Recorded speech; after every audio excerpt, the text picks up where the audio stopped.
Sinisilip ng Commission on Audit ang umano'y patuloy na pagbibigay ng MWSS ng milyong-milyong pisong bonus sa kanilang mga opisyal at empleyado. Mariin naman ito itinanggi ng isang opisyal ng MWSS. Nakatutok si Maki Pulido. Sa pinakahuling audit report ng Commission on Audit, pinuna nito ang MWSS dahil sa patuloy umanong pagbigay ng mga bonus na hindi naman aprobado ng Budget Department. Ayon sa audit report, kalahating milyong piso lang ang inaprubahan ng DBM para sa meal allowance, productivity incentive allowance, honorarium at per diem para sa taong 2011. Pero umabot pa rin daw ang ipinamahaging mga allowance sa 19.9 million pesos. Kinwestiyon din ng COA ang pagbibigay daw ng rice allowance, anniversary bonus at longevity pay ng mga opisyal at empleyado ng MWSS sa kabuang halaga na 10 million pesos, kahit di ito aprobado ng Office of the President.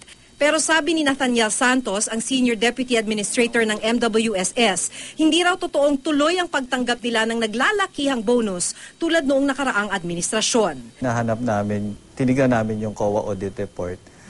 So parang hinahanap namin kung ano yung pinagbasihan doon. Pero the fact is, nagtanggal na ng benepisyo dito sa MWSS.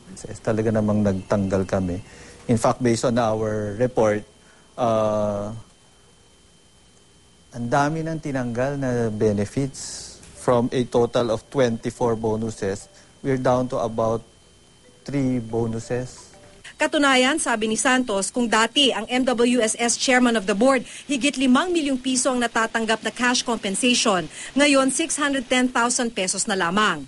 Pinuna rin ng COA audit report ang halos 2 milyong pisong hazard pay dahil wala raw itong legal na basehan.